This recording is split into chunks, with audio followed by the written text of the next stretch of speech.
Okay, guys. So we're gonna talk about a couple things here. I got a couple cameras running. We're working on some multicam editing. I've had several questions from you guys as viewers as to, hey, how did I start my business? What's going on? At the moment, I know of just a handful of people that are doing what I'm doing, or I guess what we are doing with this thermal drone deer recovery.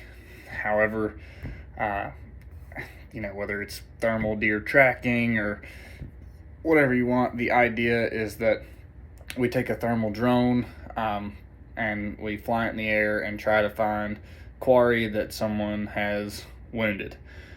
In this particular case, it's deer. Where I live, we have deer, bears, hogs, you name it, anything with a heat signature. And so that's a pretty big thing, I guess, that to have a variety of things. There's also other calls that you get like, hey, can you find my dog? My dog's lost in the woods. You could do search and recovery type things with, I've lost a family member, a child in the woods, or whatever the case is. Most of the time, you're probably not going to get contacted for like an emergency situation unless it's just someone who says, hey, I have this going on. They know you. They're going to call you, that sort of deal. So I have a couple of bullet points here. And some of the things that you're going to need to do, aside from buying the drone, is I would start with looking into your state regulations. What are you allowed to do? What are you not allowed to do? Right now, what we're seeing is in most states, there's either a firm no, or a very gray area to yes.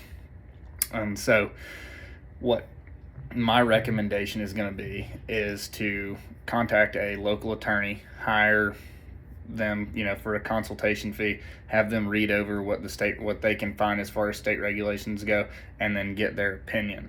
The next thing that I'm going to recommend that you do, as far as from a legal perspective, go whenever you actually fly and you do these missions.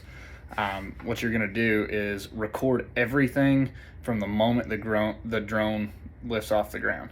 It is a ton of footage, but with the drones you can record and you can take pictures simultaneously. So what I'm going to suggest is that you record everything from the time you leave the ground till the time you land. The other thing that's going to be important if you're using the Mavic 3T, which is what we'll go into here in a little bit, do a screen recording. And so the screen recording doesn't necessarily have to be published, but it is going to record audio during the entire flight. So it'll be able to hear you, it'll be able to hear everybody else.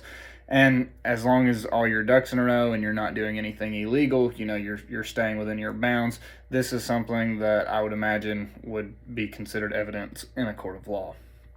Now, whether that's true or not, I don't know. This is my speculation from what I've been through. I'm not an attorney, so contact an attorney for that.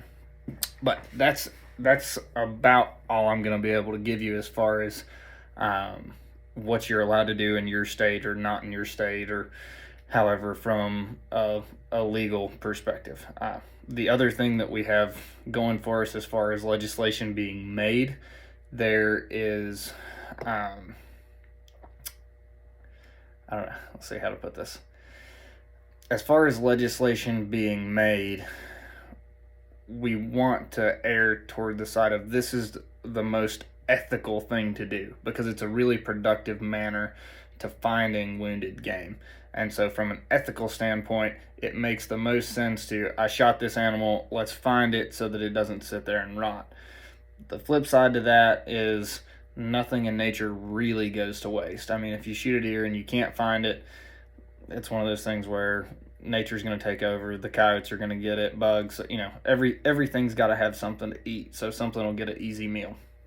That's going to be the two arguing standpoints. But nevertheless, now that we're past this legality aspect of it, there are a few more things that you're going to have to do before you start your business.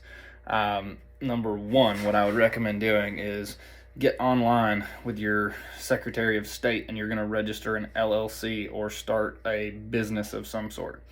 After you do that, you're going to apply on the IRS website for an EIN, Employer Identification Number. This is going to give you the stuff that you need to open a bank account under Joe Blow's drone recovery. Whatever the name of your business is, that's going to allow you to open a bank account, a business bank account. So if someone makes a check out to you, or you're taking card payments online, getting all this stuff set up, you're going to need that, and you're going to have to keep track of it with your EIN number, because this is going to be like your business's social security account or social security number. Your EIN number is going to go with you the entire way. You can build a credit for your business, all of these things, and it's all going to pertain to that, as well as, the start date of your business, so on and so forth. So it's important. This is what makes you a legit business. The other thing that you're going to want to do is, I would entertain some type of insurance for general liability, which is probably going to be pretty cheap. I personally have a blanket policy, so this is covered under it. And then you're also going to want some insurance on your drone, whether you go through DJI or a third party. There's probably someone with some video online that will tell you how to get insurance, or what the best insurance is for your drone, because these things, they can fall, they can break, and they are very expensive. So that would be the next thing. As far as, okay, so now you've went through your local regulations, you've got your business set up, you've got your LLC set up, you've got your tax ID number. From a government standpoint or an official standpoint, you are ready to roll, almost. So now you're going to need to go get your unmanned aerial vehicle or unmanned aircraft, or basically drone pilot license. It's listed as UAG on the FAA website. So you'll need to go to the FAA. You're going to have to register. You'll get an airman number, and then you'll go through. There's a thing, it's called PSI exams. You will go on there, and that's where you will schedule at the closest place for you to go take your exam to become a drone pilot. There is a ton of videos on how to become a drone pilot. I would recommend that you study for it. If you have zero aeronautical knowledge, it's going to be difficult to pass. So study for it, watch those videos, go take your test, and then period of time will happen. You'll immediately get the results of your test. You'll say, hey, I passed this. You take that certificate, go back on the FAA, say, hey, I passed this, and then you will get a temporary drone pilot operation number, and your hard copy will come in the mail. And then you will have a pilot certificate. Looks just like a driver's license. It is not a license, it is a certificate, just so we're clear. There is no such thing as a pilot license. It is a pilot certificate. So now you have that. Everything's in place. You are legally good to fly for money. Now, if we rewind just a little bit, in the midst of your studying for your pilot certificate and all of these things, I'm going to recommend that you go ahead and get your drone, because you do not have to have a pilot certificate to fly your drone. For recreational purposes, get to know it, use it, fly it around your house, all these type of things. You can get familiar with your drone, and what we'll get into which one you should get momentarily. But you'll take your drone and you'll fly it around and get used to it, and you want to particularly get used to looking at thermal imaging and the thermal screen that you're going to see on the drone. It is not it's not the same as just looking around. And so if you don't have any experience with thermal or thermography or looking through thermal weapon sights or anything like that, then I would look into it. Personally, I've spent thousands, if not tens of thousands, probably getting close to 100,000 hours looking through thermal stuff. I've been doing a lot of it for a long time. I use thermal on my day-to-day work activities, and we night hunt regularly for coyotes and things like that. So it was just kind of a natural evolution for me to go from flying a drone that didn't have thermal capabilities to actually having a thermal drone and looking at stuff from the air. Depth perception is a big thing whenever it comes to thermal, your field of view, all these things. They're gonna matter, but they take some getting used to, and I'll probably do a separate video just kind of diagnosing what I'm actually looking at and some of the tips and tricks for how to find things with your thermal drone. But you're gonna want some practice before you go out and you charge someone to look for something. You don't necessarily want your first flight with the drone to be looking for something, not knowing how to use it, that kind of thing. So you can do all of that before you get your pilot certificate. So now that we're buying a drone, in today's market, there's a variety of options. I'm going to discuss two of them with you. Both of them are DJI. So you have the DJI Matrice 30, and it's the M30T, which is the Matrice 30's thermal option. It's gonna cost you somewhere between $15,000 and $20,000 to get enough batteries and everything that you need to go operate and work. You need a landing pad and a variety of other little things. So that's a really big piece to take in. The other option is the new Mavic 3T. This is the drone that I bought, and the reason for that, it is a quarter of the price. So it cost about $5,000 plus your batteries and whatever other attachments that you're going to need for it. So that's a pretty substantial price jump. Regardless of which way you look at it, it's about a third of the price. Anywhere between a quarter and a third of the price, depending on what attachments you get. Now, I own a home inspection business, so I have a couple of other things that went with mine that are different for different purposes that I don't actually need to go find someone's wounded quarry. So that's where they differ. But there are going to be several things that are the same, and there are going to be several things that are different. So like on the M30, you're going to have 2 batteries, and you can hot swap those batteries. So you don't have to shut the drone off and then reacquire satellite signal, so on and so forth. Is that a big deal? In my opinion, no. It takes, and I live in the mountains in North Georgia, and we have horrible cell phone reception. I've been back in the middle of nowhere looking for people's deer where my cell phone hasn't worked for a long, long time, and I've had no trouble acquiring satellite signal. So that's part of the whole deal. It does, the more remote you are, it does take just a bit longer to do it, but not much. And I can typically find my deer within 1 full charge battery life. Anyways, I'm getting about 40 minutes of flight time out of my 3T. I believe you're going to get a little bit more flight time out of the M30, but I do not have one, so I cannot speak directly to it. The other concern that you have whenever you're debating between the two is going to be that the M30 can fly in any weather. It can fly in storms, rain, snow, what have you. It's going to handle more weather conditions than the M3 or the Mavic 3T. So, is that a deal breaker? Well, no. For me, it's not, and the main reason why is because just like with a deer, or whenever I was tracking deer with a dog or anything else, oftentimes we would wait for the weather to break, give the deer more time to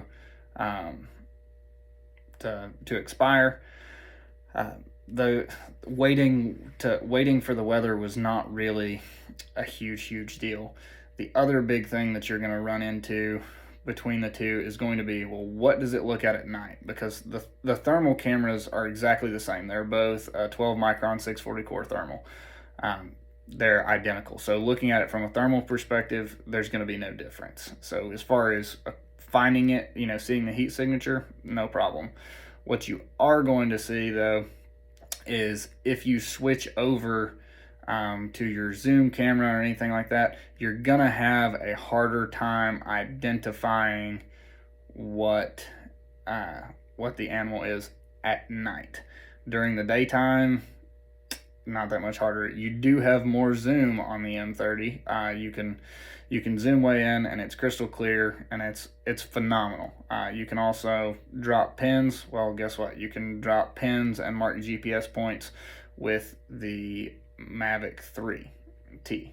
So what basically is a rule of thumb, what I'm doing is, where, you know, let's just say I get a call, rain's blown in, hunter shot the buck of a lifetime. He really wants to find it, not sure about the shot, and hasn't found it, or can't track it because the rain has washed all the blood away.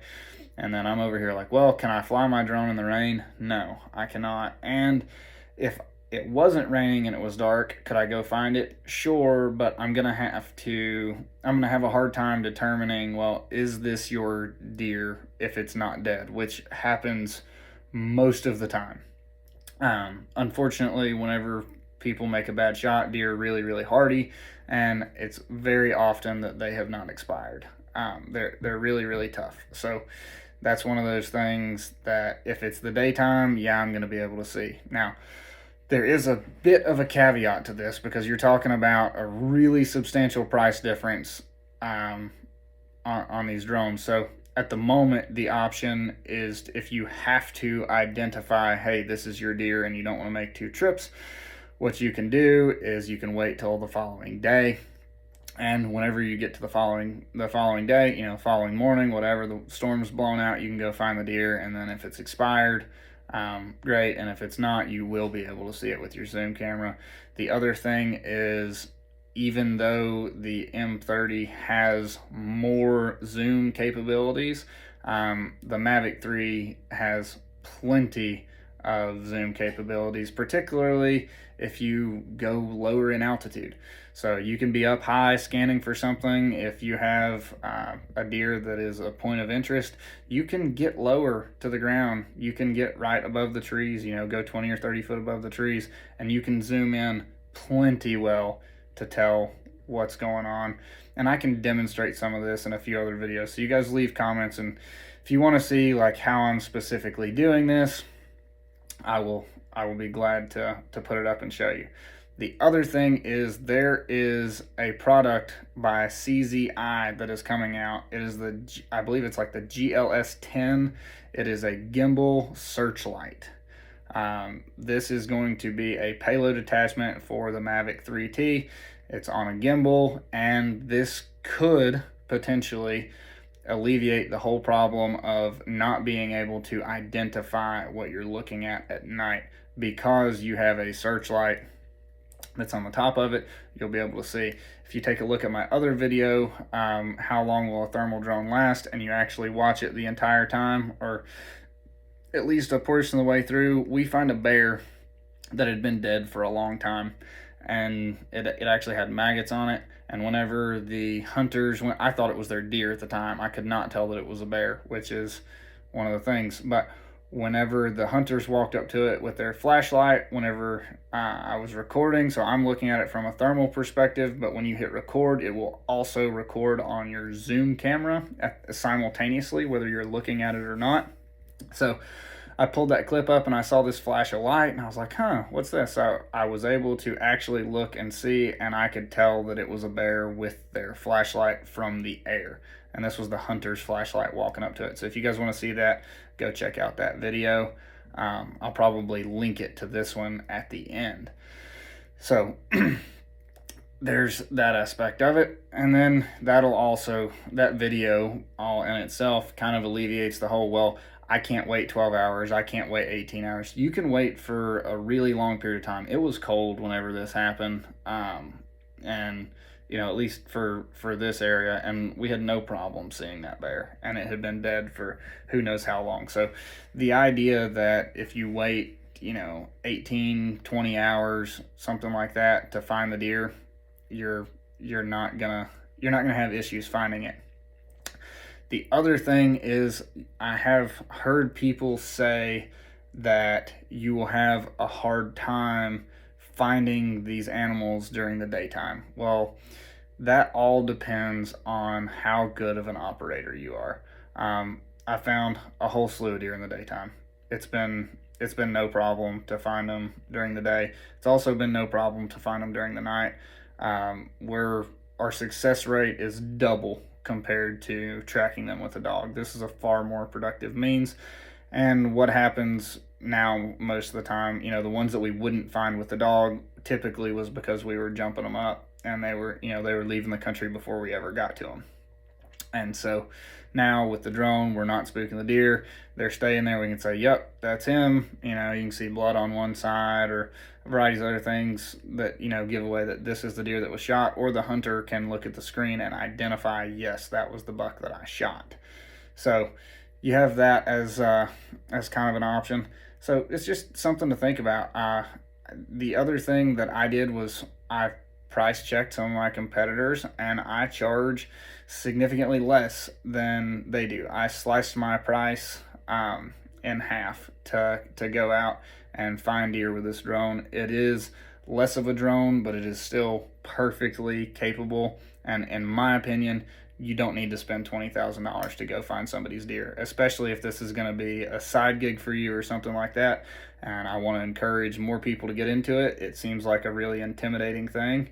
So best of luck. I hope you guys do really well with your new business. And if you guys have any questions, feel free to call me. I'll put my phone number up in this video. For some reason, YouTube doesn't do the comments. It doesn't want me to post my cell phone in the comments. It won't let me do that. I'm not sure why. So another thing to think about as far as we'll kind of go back. I've probably lost most of you at this point, but if you're still watching this, you're going to be pretty seriously considering it. And so I want to suggest that you go in your YouTube search bar and type in Oneill Ops podcast legislation. I think it's episode number 3 or 4, but these guys had went and they basically fought for new legislation for the purpose of hunting coyotes or shooting coyotes in their state. And I think that this is something they really do a good job of laying out the process and how everything went for them. And so I would highly recommend looking at that. And if you have the opportunity to reach out to your local fish and game committee or enforcement agency, then I would suggest that you do that, and we should pave the way on this so that this is something that can stay around and be legal. And we don't want the wrong people to buy one of these drones and attempt to abuse it. It's not as easy as you would think to abuse it from what I understand.